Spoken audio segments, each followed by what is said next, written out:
6వ తరగతి science 4th chapter జంతువులు ఏమి తింటాయి, అసలు జంతువులు ఏమి తింటాయి అనేది తెలుసుకుందాం. కార్తీక్ తన పెంపుడు కుక్కతో ఆడుకోవడం ఎంతో ఇష్టం.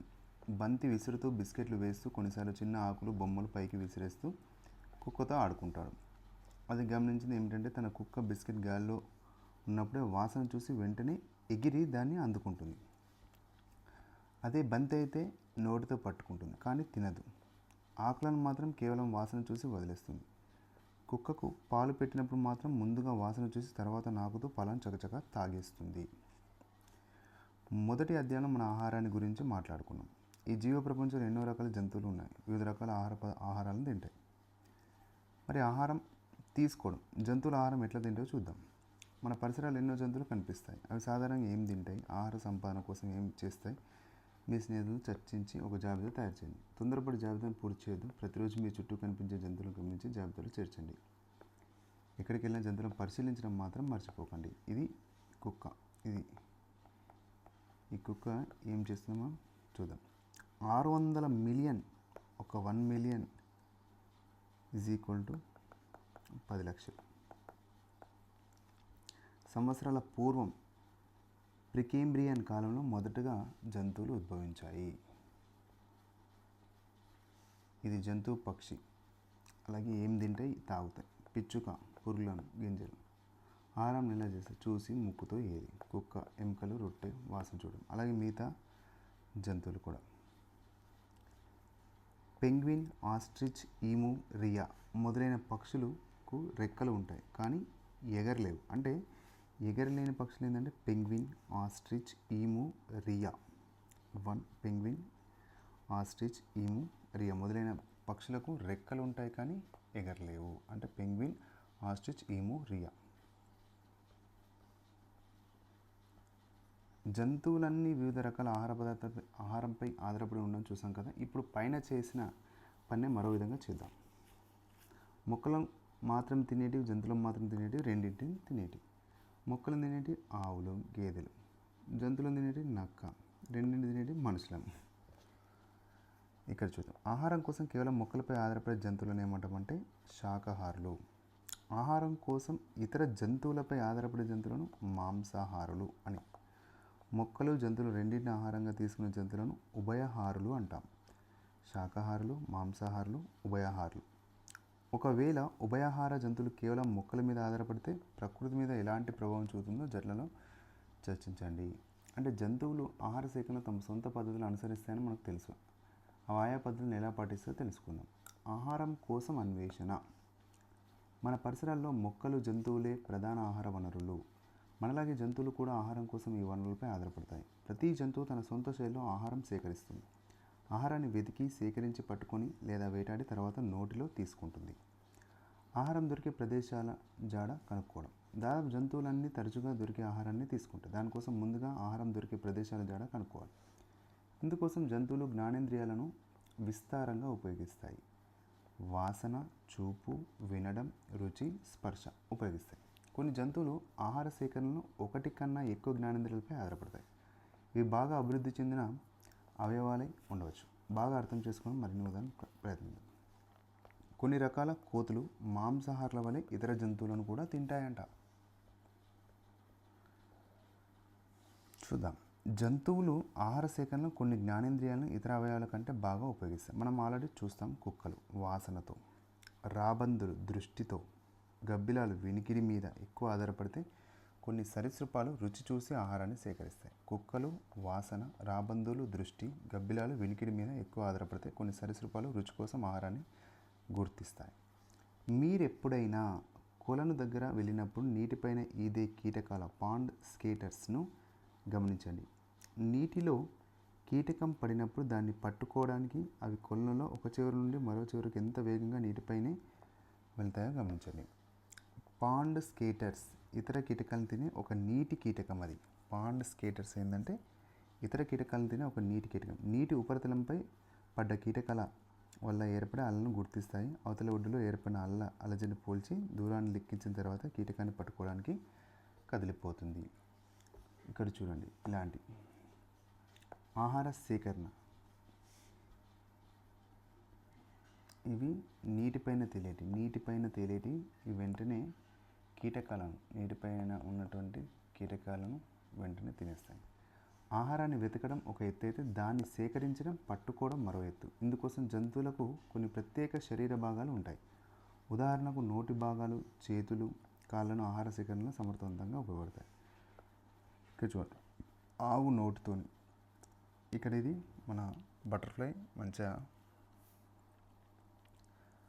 చేతులతోని, అలాగే కప్ప నాలుకతోని, అలాగే ఇది ముక్కుతోని, ఇదిగో నోటితోని, నోరు, అలాగే కాళ్ళతోని. జంతువులను 6 ప్రాథమిక సమూహాలుగా వర్గీకరిస్తారు. అకశేరుకాలు, చేపలు, ఉభయచరాలు, సరీసృపాలు, పక్షులు, క్షీరదాలు. జంతువులను 6 ప్రాథమిక సమూహాలుగా అకశేరుకాలు, చేపలు, ఉభయచరాలు, సరీసృపాలు, పక్షులు, క్షీరదాలు. ఏంటో చూద్దాం. కృత్యం 2. పట్టిక 3 జాబితాలు ఇచ్చిన జంతువుల ఆహార సేకరణ, పట్టుకోవడం ఉపయోగించే శరీర భాగాలను కూడండి. కోడి, ఆవు, కుక్క, కప్ప, పాము, బల్లి, రాబందు, సింహం, కాళ్ళు, గోర్లు, నోరు. మానవులు, హమ్మింగ్ బర్డ్, తేనెపిట్టి. ఇవన్నీ మనము గుర్తించాల్సినవి. మరి ఆహారం తినడానికి ఏ జంతువులు ఒకే రకమైన భాగాలను ఉపయోగిస్తాయి? కుక్క తినడానికి ఉపయోగించే భాగాలను కోడి తినడానికి ఉపయోగించే భాగాలతో పోల్చండి. ఆహారం తినడానికి తేనెపిట్ట, హమ్మింగ్ బర్డ్ ఉపయోగించే భాగాలను కోడి ఉపయోగించే భాగాలతో చెప్పండి. ఒకే భాగాన్ని వివిధ జంతువులు వివిధ రకాలుగా ఉపయోగించడం మనం చూసాం కదా. ఉదాహరణ, కుక్క నాలుకను ఉపయోగించే విధానం కప్పతో పోలిస్తే వేరుగా ఉంటుంది. కుక్కలు నాలుకను నాకడానికి ఉపయోగిస్తే కప్ప పట్టుకోవడానికి, మృంగడానికి నాలుకను ఉపయోగిస్తుంది. ప్రస్తుతం భూమి మీద జీవించున్న జంతువులు దాదాపు 5400 క్షీరజాతులు ఉన్నాయి. 5400 క్షీరజాతులు నివసిస్తున్నాయి. వివిధ భాగాలకు ఒకే రకమైన ఆహారాన్ని తీసుకోవడానికి ఉపయోగించడం కూడా చూడవచ్చు. ఆహారంగా కీటకాలను పట్టుకోవడానికి కోళ్ళు ముక్కును ఉపయోగిస్తే కప్పలు నాలుకను ఉపయోగిస్తాయి. ఒకే వర్గానికి చెందిన జంతువులు ఒకే భాగం ఉపయోగం వేరువేరుగా ఉంటుంది. ఉదాహరణకు వివిధ రకాల పక్షులు వాటి ముక్కులను వివిధ రకాల ఆహారం తినడానికి ఉపయోగిస్తాయి. కొన్ని స్పష్టమైన ఉదాహరణ తీసుకుని జంతువులు వాటి ఆహారాన్ని ఎలా తీసుకుంటే పరిశీలిద్దాం. ఒక జంతువు తినే ఆహారం దాన్ని సేకరించే విధానం వాటి ఆహారపు అలవాటుగా మారిపోతుంది. కొన్ని పక్షుల ఆహారపు అలవాట్ల గురించి నేర్చుకుందాం. చూడండి, గ్రద్ద, దీని యొక్క ముక్కు చూడండి. పిచ్చుక, బాతు, కోడిపుంజు, పావురం, వడ్రంగి పిట్ట, అలాగే మిగతా అన్ని చూడండి. కాకి.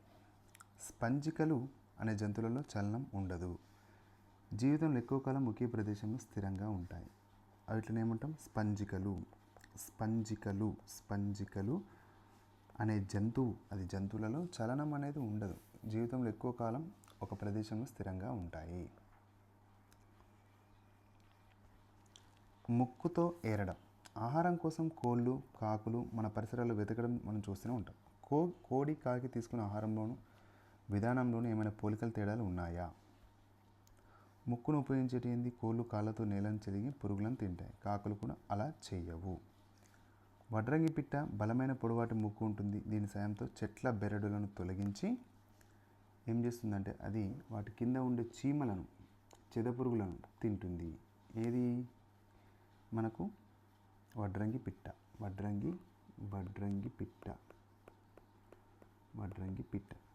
కొంగ తన పొడవాటి ముక్కుతో నీటిలోని చేపలను పడుతుంది. గద్దలను మీరు చూసారా? వాటి ముక్కు బలంగా కొక్కెంలాగా జంతువుల మాంసం చీల్చడానికి వీలుగా ఉంటుంది. పండ్లు, గట్టి విత్తనాలు కొరికే తినే చిలుక ముక్కు బలంగా వంకర తిరిగి ఉంటుంది. కాకి ముక్కు అలా ఉండదు. పక్షుల్లో ముక్కే కాకుండా ఇతర భాగాలు కూడా అవి తీసుకునే ఆహారాన్ని అనుకూలంగా ఉంటాయి. జంతువుల మాంసాన్ని చీల్చడానికి వీలుగా వాడిగా ఉండే గోర్లలో పాటు బలమైన కొక్కెం లాంటి ముక్కు గద్దలకు అవసరం. తేనెపిట్ట లాంటి వాటిని పొడవాటి సన్నటి ముక్కు అవసరం. వాడిగా ఉండే గోర్లు అవసరం లేదు. చిత్రాల సేకరణ. పక్షులు వాటి ఆహార అలవాట్లపై ఒక స్క్రాప్ పుస్తకం చేయండి. చిత్రాల సేకరణ కోసం స్క్రాప్ పుస్తకం చేయండి. వివిధ రకాల పక్షుల బొమ్మలు సేకరించండి. ఒక్కో పక్షి ఆహారాన్ని ఎలా సేకరిస్తుందో రాయండి. మీకు తెలుసు, మన పరిసరాల్లో నివసించే కాకులు సాధారణంగా వృధాగా పారేసిన, కుళ్ళిన ఆహార పదార్థాలను, చనిపోయిన జంతువులను మొదలైన వాటిని తింటాయి. మన పరిసరాలు శుభ్రంగా ఉంచడంలో సహాయపడతాయి. అందుకే వీటిని సహజ పారిశుద్ధ్య కార్మికులు అంటారు. రాబందులు కూడా ఈ కోవకి చెందింది. కాకులు, రాబందులు ఇవన్నీ ఏంటంటే సహజ పారిశుద్ధ్య కార్మికులు. సహజ పరిశుద్ధ కార్మికులు ఎవరంటే కాకులు, రాబందులు. జంతువులు పరపోషకాలు అంటే వేరే దాని మీద ఆధారపడతాయి. అవి సొంతగా ఆహారాన్ని తయారు చేసుకోలేవు. జంతువులు ఏంటంటే పరపోషకులు. కప్ప ఆహారం ఎలా సేకరిస్తుంది? కప్ప ఆహారం సేకరించే విధానం చాలా ఆసక్తికరంగా ఉంటుంది. కప్ప జిగురుగా ఉండే పొడవైన నాలుకను కీటకం వైపు విసురుతుంది. కీటకం నాలుక అంటుకున్న తర్వాత దాన్ని లాక్కొని మింగేస్తుంది. ఆవు ఆహారాన్ని ఎలా సేకరిస్తుంది? ఆవు లాంటి ఎన్నో జంతువులు ఆహారం కోసం మొక్కల మీద ఆధారపడతాయి. వీటిని శాకాహారులు అంటాం. ఆవు, మేక, బర్రె, గొర్రె, జిరాఫీ, ఒంటె, ఏనుగు, జింక మొదలైన జంతువులు పచ్చి ఎండుగడ్డి, ఆకులు, కొమ్మలు మాత్రమే తింటాయి. ఆవు లేదా బర్రె ఆహారం తీసుకునేటప్పుడు గమనించి మీ పరిశీలన నోటు పుస్తకంలో రాయండి. ఆవు, గేదె, ఒంటె మొదలైన జంతువులు ఆహారాన్ని గబగబా నమిలి మింగుతాయి. దాన్ని జీర్ణాశయంలో ఒక భాగంలో నిల్వ చేస్తాయి. కొంతసేపు అయిన తర్వాత మింగిన ఆహారాన్ని జీర్ణాశయం నుండి నోట్లో తెచ్చుకొని మళ్ళీ బాగా నములుతాయి. దీన్ని నెమరు వేయడం అంటాం. ఎంత ఎక్కువ ఎంత తక్కువ? సాధారణంగా ఏనుగులు అడవిలో లభించే మొక్కల ఆకులు, కొమ్మలు, పండ్లు తింటాయి. ఒక రోజుకి ఏనుగు ఎంత పరిమాణంలో ఆహారం అవసరమవుతుందో ఊహించండి. క్రైన్ ఫ్లై లార్వా దశలో ఉన్నప్పుడు ఎక్కువగా తింటుంది. క్రైన్ ఫ్లై లార్వా దశలో ఉన్నప్పుడు ఎక్కువ తింటుంది, కానీ ప్రౌఢజీవిగా మారిన తర్వాత దానికి ఆహారం తినవలసిన అవసరమే ఉండదు. ఇది ఇంపార్టెంట్. ఏది? క్రైన్ ఫ్లై లార్వా దశలో ఉన్నప్పుడు ఎక్కువ తింటుంది, కానీ ప్రౌఢ దశలో ఉన్నప్పుడు చాలా తక్కువ తింటుంది, అవసరమే లేదంట. మీ పరిసరంలో కుక్కను గమనించండి. ఈ తర్వాత పేర్లు చూద్దాం. సజీవ జంతువులో నీలి తిమింగలం చాలా పెద్దది. సజీవ జంతువులలో నీలి తిమింగలం బాగా పెద్దది, చాలా పెద్దది. కుక్కలు ఆహారాన్ని వాటికున్న పదునైన దంతాలు, నాలుక సహాయంతో తీసుకుంటాయి. సింహం, నక్క, తోడేలు, పులి మొదలైన అడవి జంతువులు కూడా పదునైన దంతాలు ఉంటాయి. ఈ జంతువులకు ఆహారం ఎలా లభిస్తుందో చెప్పగలమా? చూడండి. వేటాడి జంతువులకు పరిగెత్తడానికి బలమైన కాళ్ళు, పట్టుకోవడానికి పదునైన గోర్లు, మాంసం చీల్చడానికి పదునైన దంతాలు ఉంటాయి.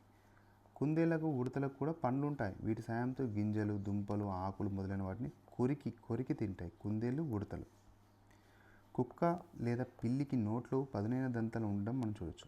వీటిలో అవి జంతువుల మాంసం చీల్చి తింటాయి. పిల్లి ఎలుకను ఎలా వేటాడుతుందో చూసారా? ఆ సమయంలో పండ్లకు ఏకాగ్రత చూస్తే మీకేమనిపిస్తుంది? నాలుకను ఉపయోగించే విధానం. కప్ప, ఆవు, కుక్క నాలుకను ఎలా ఉపయోగిస్తారు? కప్ప, ఆవు, కుక్క వేటాడకుండానే ఆహారం సంపాదించడం ఎలా? కొన్ని జంతువులు వేటాడే ఆహారం సంపాదిస్తాయి, మరికొన్ని వేటాడవు. వేటాడకుండా ఆహారం సంపాదించే ఏవైనా రెండు జంతువుల గురించి రాయండి. బాతు ఆహారాన్ని పట్టుకునే విధానం చూడడానికి చాలా ఆసక్తికరంగా ఉంటుంది. బాతులకు కూడా నోటిలో పండ్లు ఉంటాయి, కానీ ఆవు లేదా సింహానికి ఉండే దంతాల మాదిరిగా ఉండవు. ఆహారాన్ని నమలడానికి కూడా ఉపయోగపడవు, కానీ నీటి నుండి ఆహారం సేకరించడంలో వడపోత సాధనం ద్వారా ఉపయోగపడతాయి. ఇవి ఈ యొక్క పండ్లు. ఇది బాతు ముక్కు. నీలి తిమింగలం 110 నుండి 160 టన్నుల బరువును, 20 నుంచి 30 మీటర్ల పొడవును కలిగి ఉంటుంది. అంటే నీలి తిమింగలం సజీవ జాతిలో నీలి తిమింగలం చాలా పొడవైంది. అలాగే 110 నుంచి 160 టన్నుల బరువు, 20 నుంచి 30 మీటర్ల పొడవు ఉంటుంది. అలాగే చేపలకు కూడా పండ్లు ఉంటాయి. బాతులతో ఉపయోగపడిన చేపల్లో కూడా ఆహారం సేకరించడానికి ఉపయోగపడతాయి. జలగ ఆహారం ఎలా సేకరిస్తుంది? మనం చెరువులు, కాలువలు, గట్ల వెంబడి నడిచినప్పుడు ఏ రకాలైన జంతువులను చూడవచ్చు. జలగలు, నత్తలు, వానపాములు మొదలైనవి చూడవచ్చు కదా. గ్రామీణ ప్రాంతాల ప్రజలు జలగలను తరచుగా చూస్తూనే ఉంటారు. పశువులను చెరువులను, కాలువల వద్దకు తీసుకుని పోయినప్పుడు వాటి శరీరానికి జలగలు అంటుకోవడం చూడవచ్చు. పశువులు, మనుషుల చర్మాలు జలగలు అంటుకొని రక్తాన్ని పీలుస్తాయి. రక్తాన్ని పీల్చడానికి జలగ నోటి చుట్టూ చూషకాలనే ప్రత్యేక వలయాలు ఉంటాయి. చాలా ఇంపార్టెంట్ బిట్ ఇది. రక్తాన్ని పీల్చడానికి జలగ నోటి చుట్టూ చూషకాలు అనే ప్రత్యేక అవయవాలు ఉంటాయి. నత్తలు, వానపాములు కూడా నేల నుండి ఏమైనా పీల్చుతాయా? మీ ఉపాధ్యాయులతో చర్చించండి. ఇక్కడ చూషకాలు అనే ప్రత్యేక అవయవం గల జీవి ఏంటంటే జలగ.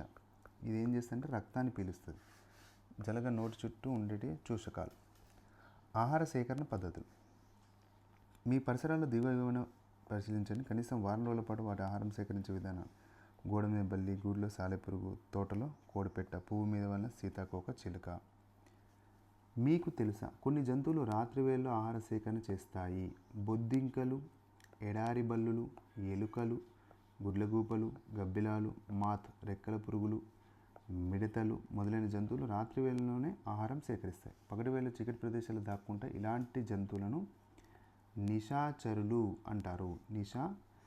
నిశాచరులు గల జీవులేంది? బొద్దింకలు, ఎడారి బల్లులు, ఎలుకలు, గుడ్లగూబలు, గబ్బిలాలు, మాత్, మిడతలు. ఆహారపు గొలుసు. ప్రకృతిలో మొక్కల జంతువుల ఆహారం అలవాట్లను బట్టి వాటి మధ్య సమతుల్యత ఉంటుంది. జంతువులన్నీ కేవలం మొక్కలకు మాత్రమే తింటే ఏమవుతుంది? ప్రకృతిలో సమతుల్యత ఏర్పడడం కోసం జంతువులు తమ ఆహారపు అలవాట్లను పాటిస్తాయి. ఇక చూడండి, కొంగ ఇక్కడ ఉన్నటువంటి కప్పను దీని యొక్క ఇక్కడ ఉన్నటువంటి లార్వాను దీన్ని తింటుంది.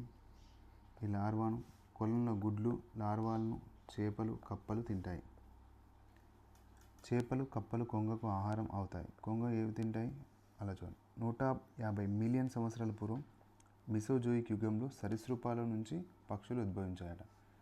150 మిలియన్ మిసోజోయిక్ యుగం. మిసోజోయిక్ యుగంలో